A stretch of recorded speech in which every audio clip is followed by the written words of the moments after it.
I'd like to ask you about Gilligan's Island. You mentioned it, but I'd like to know a little bit more about the process involved on that show. Okay. Okay, we're on. Pardon? This. We're on. Gilligan's Island. Sherwood Schwartz was kind of the benevolent patriarch of that show. He had a nice sense of buoyancy about life, about his work, and it was kind of fun to work with him. And he loved the show. It was healthy. It wasn't snide. It was all outdoors, he kept on saying. It was actually shot indoors, was a set, but it felt outdoors. And you had a chance to be silly and get away with it. It was appropriate. Now, musically, how did you do that? Keep the music light, keep it clearly tonal, just simple tunes on major keys, and just have fun. And there was almost no way you could ham up, when Alan Hale, the skipper, and Bob Denver Gilligan would go at it. There's almost no way you could overdo the slapstick. So it was fun. You had license to be as silly as you want, and it was just enjoyable. Did you do anything different than you normally would have? Did you use any kind of strange instruments or? Oh, well, a couple of times when called for. For example, on the island they wanted to have music. So where are you going to get music on an island? Well, they found seashells. So I wrote a whole score with just, we had the orchestra blowing across the tops of bottles to imitate seashells. So that was the whole score. Sometimes we use bass clarinets and, contrabassoon just to point up the buffoonery of a certain situation. Were there certain passages that you wrote that were used episode after episode? Yeah. I had a skipper theme. How did that go? Something like that. And then there was a theme at the end. I think actually John Williams wrote that. At the end of each show, it's we use that week after week, but John Williams wrote that. And we would change the arrangement of the theme. The theme was written by Sherwood Schwartz and I think George Weil. But each year we would change it a little bit, hip it up or change a few things, and I would have some input on that. Were you there for the recording session? Oh, yeah, conducted.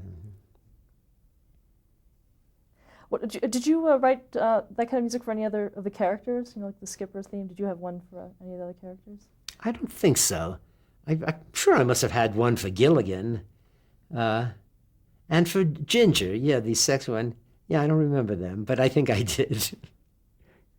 What was the biggest challenge of writing on that show? Of Gilligan's?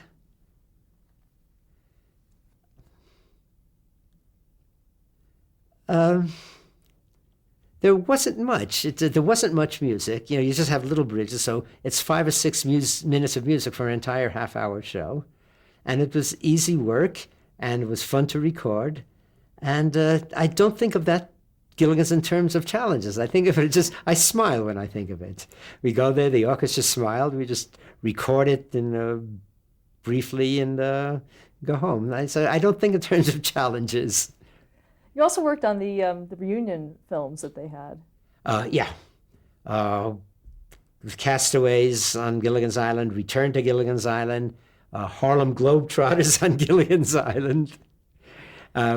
We used that theme of Sweet Georgia Brown with the Harlem Globetrotter theme. So we worked in a whistling version of that with the main theme of Gilligan's, as I remember. That was fun. Once again, it's not a challenge. There was one thing where I forgot why, but 2 fishes fell in love and going to the Gilligan's Island. Oh, this was sort of a challenge. Sherwood said, Jerry, there's no way for the audience to know that those 2 fishes fell in love and they're going to live happily ever after. It has to be in the music of them swimming away into the distance. So what do you write for 2 fishes eternally in love? So I thought about that for a while. Anyway, that was sort of a challenge. I came up with a quote from the Tchaikovsky Romeo and Juliet overture. Da, da, da, da, da, da, da, da. Anyway, that was as much of a challenge that Gilligan's game. Okay. Another show you worked on was The Man from U.N.C.L.E. Yeah. That was a challenge in that They didn't have much money for an orchestra budget. They wanted live music for each show. So sometimes you had to do an hour TV show with like 6 or 7 musicians. So that took ingenuity to get a complete, full, network sound with 6 or 7 guys. That was a challenge. How did you accomplish that? Using a lot of percussion. We had, I think, 2 or 3 percussions, 1 guitar, 1 bass guitar. And right there, that's a complete sound. See, the way you fool the ear of an audience is by giving a full sound. Like if you would have, say, 18 violins, that's not a full sound because it needs other things. It needs cello and basses and violas under it. But a full sound, a percussion section, a snare drum and a bass drum is a full sound. You could march an army to a snare and a bass. That's a full sound. Basic rock group, 2 guitars, bass, and a drum is a full sound there to people's ears. So right away, I had my full sound going for me. Then you just add 1 or 2 instruments to make up the 6 or 7, a trumpet or a trombone or a saxophone. And that almost was the trimming on the full sound. So that's, once again, where technique comes in. You have to learn what to do. And it sounded full, it sounded appropriate, but it was just 6 or 7 guys for many of those shows. Talk about the kazoos. Oh, you remember that. That was a Garment District show. I think Sonny and Cher were in it. And they would play kind of kind of people in the Garment District, kind of petty, argumentative. So I thought 2 kazoos in a duet would be perfect for that. And you write things like that. You could get a call from the producer, Jerry, that was the stupidest music I ever heard. You're off the show. I guess they loved it. That call never came. Who played them? The woodwind players. I asked the contractor, please make sure that these are kazoo virtuosos. And so I think one was Dom Lotus and the other maybe Phil Sobel. I don't remember now, but they were good. Another gamble I took was a Ben Casey. I think Ricardo Montalban played a very nervous, neurotic saxophone player. And I think that was the reason. I wrote the score for 11 saxophones and nothing else. No rhythm, no nothing. 11 saxophones. Now that's a gamble. Once again, I expected a call from the Desilu people. Jerry, do your experimenting at home. You're off the show. But apparently they loved that one too. And that was a special sound. Oh yeah, that's another thing I like about Ben Casey and Star Trek. You could do things. You could take chances and they'll back you up on it. Anyway, those were challenges, but those were kind of the saxophone was a self-imposed challenge. During those early years, the blacklist was enforced. Did you have anything to do with that? Only indirectly. The best cellist in the country was Edgar Lustgarten, who's a decent, wonderful human being. And he went to some meeting or something, and he got on the blacklist, and he was fired from MGM. And on my first score in town, one of the Kubrick movies, the contractor said, look, I have to warn you, Ed Lustgarten is the best cellist in town, but he's blacklisted. What's your decision? I said, put him in the orchestra as fast as you can. And there were other examples like that, not quite as dramatic. But I myself, I attended meetings. I have an FBI file, I was told. I attended a couple of meetings in the late 40s, but it never bothered me. They never bothered me, and it never was an issue. Were you ever asked to sign a loyalty oath or anything like that? No. I don't think so. No, unless it was built into the contracts, and I just don't remember. That's an interesting question. In fact, if you were to check some of those old contracts, let me know if we did and didn't even know it. And what would I have done? I understand the reason for loyalty oaths. I find them so personally abhorrent. I might have made a grand gesture and refused to sign one.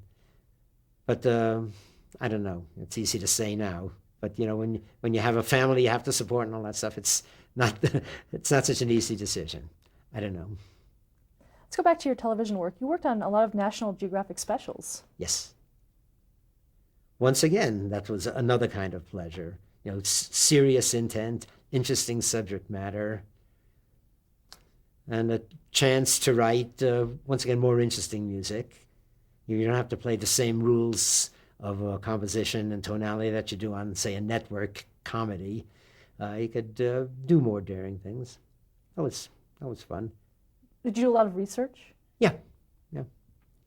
Did one on Australia. Did a lot of didgeridoo research and indigenous instruments there. Africa, the Leaky legacy, I use a lot of West African instruments. The kalimba and balafon, other percussion instruments, yeah. Were there any specific rules for writing music for documentary? In a sense, yes. There is more of a detachment to the music you write. There's very little opportunity for a passionate death scene or a love scene. But you have to make commentary and you have to keep it interesting. So it seems to come out a little more austere, I think is a fair word. And we know that. You almost know it by instinct. But when I was doing my master class at UCLA, I would give documentaries as one of the assignments. And I would play what I've done for various things, and then they would have to write their own. And the general tone of that was that it was more reserved, more detached, austere. I come back to that word. Okay. Let's talk about It's About Time. That's another one that you have to smile. That, I think, was also Sherwood Schwartz, wasn't it? Once again, he got such a pleasure being a kid. And I think that's why those shows were so good. He thought of himself as a 5-year-old and responded that way, and it was wonderful. And we also had fun there. Oh, there I used special instruments. There were a lot of dinosaurs running around. So I used these big contrabass clarinets. Notes are so low that sometimes they warned me they would be cut off. They wouldn't be able to get on television. There'd be a low-end cutoff. And sometimes that perhaps happened. Then we used a lot of xylophones, a lot of bones rattling. Cavemen, there were a lot of bones lying around. So between those low clarinets with the dinosaurs and the bones, that was the sound of It's About Time. Talk about the theme song. You wrote that. Yeah. I think Sherwood was in on that. He probably suggested, bum ba dum bum, something like that, or he would do that, and then we would pick it up and make it work. But I think he was in on that too. And once again, his good nature and his good spirits just got us all into the right mood. Did he have a really good musical sense? Not specifically musical, but had just a general good sense about showbiz and about what works and about people and about kids. He just had good instincts, and he loved his subject matter. He loved those shows. There's another series called Mr. Terrific that you wrote the theme song for. Once again. That was that kind of the nerd kid who turns into Mr. Terrific. In the mid-1960s, you began on Star Trek. I'm sorry, what's it, when? In the mid-60s. Mid-60s, yeah. Star Trek. Yeah. How did that come about for you? By that time, I suppose I had some kind of a reputation, and I got a call from my agent and said, hey, sure, they want to try you on Star Trek. Great, I said. So the first one I did was something called Shore Leave, and they seemed, Bob Justman and Gene Roddenberry seemed like the kind of people for whom you could do things not just in the ordinary way. And there was an opportunity in Shore Leave to do something special and to take a chance. As I remember the story of Shore Leave? They get on this planet, their shore leave was on this planet, and all your childhood fantasies can be relived. And Captain Kirk, his fantasy was to get back at Flanagan, the Irish bully in his dorm who beat the hell out of him. And his fantasy was to go back to the college dorm, and he was going to beat the hell out of the bully Flanagan. So I treated it sort of in a grand manner, something like The Quiet Man, that big fight that Victor McLaglen had with John Wayne. It was an epic thing, that fight, and they used an Irish theme. So I based it something like that. I had it a large proportion. I based it on an Irish tune, which I thought would be appropriate, and just made a symphonic Irish jig out of it. Once again, you don't know if that's going to work. They loved it. I got hired for the rest of that season. Now, how did you know that you could take chances on that show when you first got on? Well, I'm sure I saw some Star Treks, and they did interesting, inventive things. The whole concept of the show was interesting and inventive. Also, you speak to Bob Justin and you try out your ideas on him. You could see how he responded. I worked with him. Now, Roddenberry just showed up once in a while, but I worked closely with Bob Justin, and you could tell. You suggest something, you see his face brighten. You get the subliminal vibes that this is the kind of show that you could take chances on. Another show was Cat's Paw. Right. Once again, I took off from what's the essential musical quality of a cat or a cat's paw? Well, the clarinet, and Prokofiev thought so too in Peter and the Wolf. And also a cat going boom, boom, boom. If you could put sound to a cat's footfall, it would be a clarinet. So I wrote that for like 5 clarinets. My theory is if one is good, another, the exaggeration of it will make the point even more. And I did that with those 5 baritone saxophones, the 5 oboes in the Kubrick movie. And once again, there were 5 clarinets, I think, in Cat's Paw. Why 5 of an instrument? I'm not sure if... I suppose... Why 5? When you spell out a chord, especially with a jazz background, which most of us composers have, of this my generation and on, the jazz chord, sort of a 5 is the minimum for a jazz chord. A 4-note chord is the basis of the 19th century harmonies. Jazz chords, you go into 5. Probably that was my thinking. Probably I didn't even think about it. I probably said, well, no, we need a 4. No, we need another one here. It probably is automatic like that. Okay, going back to Cat's Paw. Oh, I just remember making it as catty a sound as possible, and I thought clarinets would do it well. And once again, I got no unfavorable comments, so I guess they agreed with me. Friday's Child.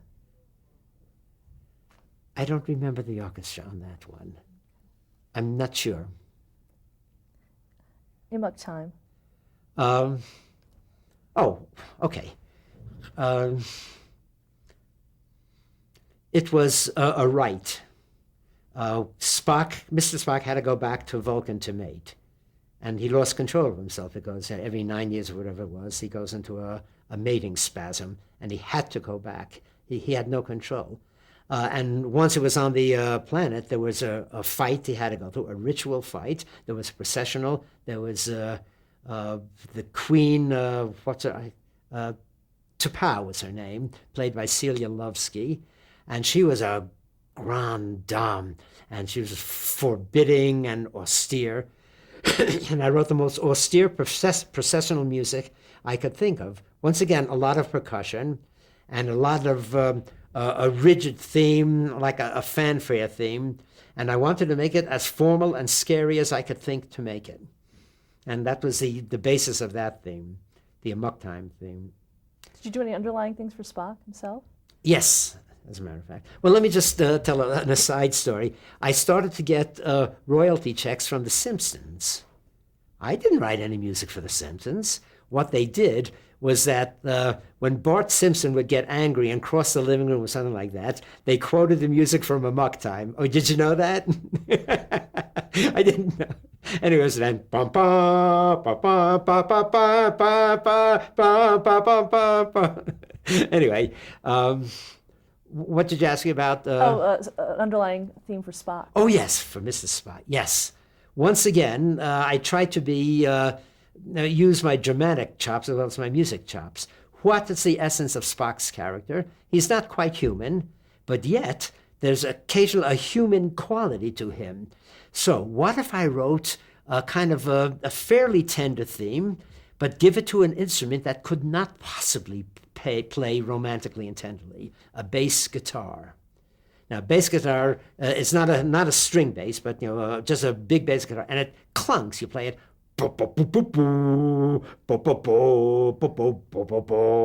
You cannot play beautifully and romantically on that instrument. And yet, I said to the player, I think it was Bob Bain, play as beautifully as you can. Hoping to set up a tension that it is Mr. Spock's tension, kind of a wish for him to be human, but he just doesn't have the emotional capacity. So that was his theme. They liked it. They kept on using that. Even when I didn't do the music, they had that theme for Mr. Spock, I'm told. Were there other pieces like that were of yours that were replayed in other episodes? Yes. Another one of Kirk's wishes in Shore Leave was to get united with Ruth, his college sweetheart, and he does so. And there was a flute solo that I wrote, kind of a romantic, flute solo.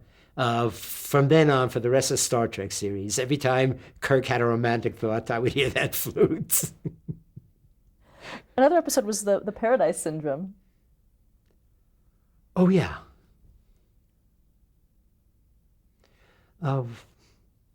It seemed that was...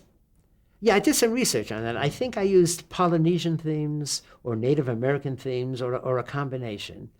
I think that was a take on everybody considers Tahiti and the Polynesian Isles as close to paradise as we get on this earth.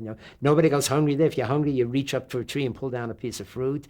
You don't wear clothes. You don't have heaters. It's paradise. So I think that's why I did the music. I said it with a Polynesian kind of feel to it. Not a nightclub kind of thing, but with a ukulele, but a native instruments. Once again, I did the kind of the drum and research instruments. I think probably some Polynesian flutes. Did you use any other kind of unconventional instruments during your Star Trek years?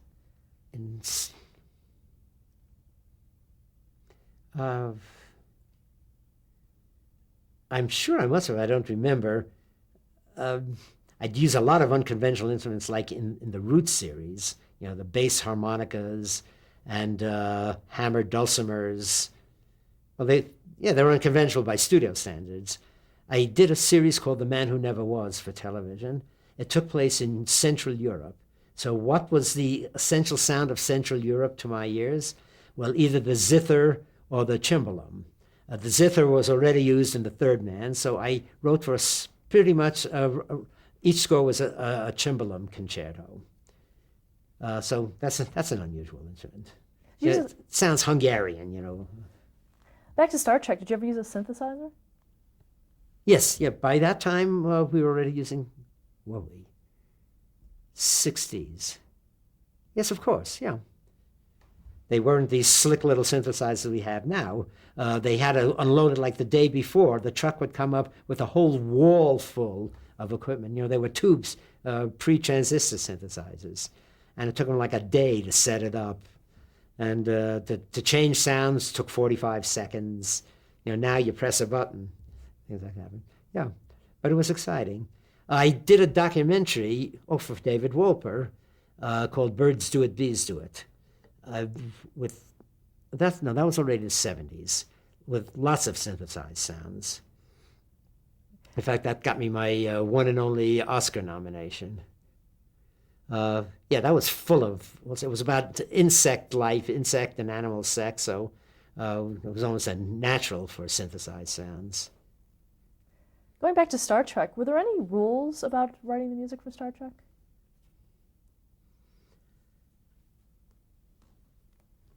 Probably, and I don't remember them. But there probably were. Probably admonitions like, don't get maudlin on us. This is a sophisticated audience. Don't be too obvious. I'm guessing now, but I sort of have a memory of Bob Justman saying, like, we are an innovative show. Let's keep it that way. What about the futuristic aspects of the show? Could you use futuristic music, for instance?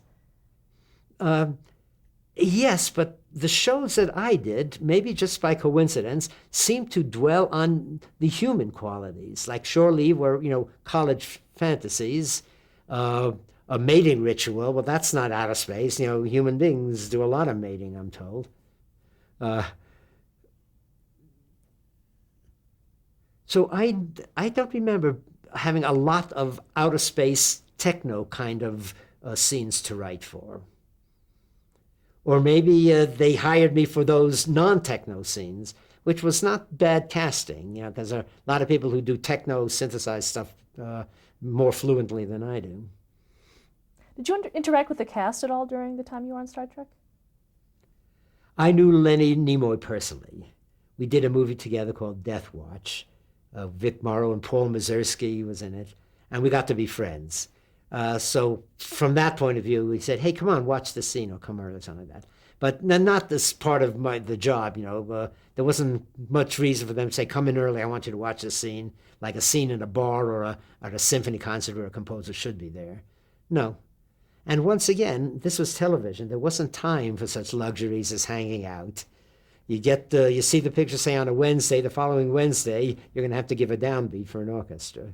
So it was no time. Was it the same process? You only saw it once? Yeah, same process. In the middle of the 70s, in between Roots 1 and Roots The Next Generation, tape came in, thank God. So we were able to take a video home. In Star Trek, did you work on any of the feature films? No. You ever gone to a Star Trek convention? Yes. What are those like? Once again, I grin. People are passionate about a lot of things. A lot of people are passionate about Star Trek, and they would come from all over the world. This is at the Pasadena Civic. I think I went to 2 or 3 of them. And I just stood with my mouth open, all dressed up in all the various costumes.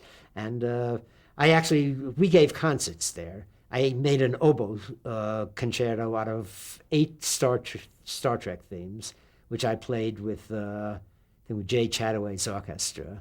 I played the oboe myself. And here's a nice techno story. Then I did another one for a second Star Trek convention, and the power went out. And of course, I played oboe, which is an acoustic instrument. I was the only one in the whole band that was on an acoustic instrument. I was the only one who could play because I didn't need power. So it turned out to be an oboe solo. And we twitted the techno people saying that, you know, you guys don't look so good when the plug is pulled. And there I was able to play my oboe and gave the concert. Do you get a lot of fan mail about Star Trek? Yeah. Not anymore, but in the old days, yeah. Let's talk a little bit about Lost in Space. You worked on that show also. Yeah, not much, just 2 or 3 episodes.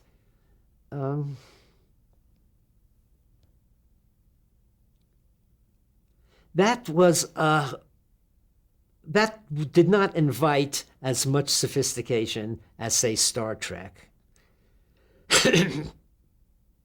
I know there was this a comic-heavy Mr. Smith, and who you could not take him seriously. With kids, I think it was understood that we would go light on the drama. Let's stop there to change the tape. Okay.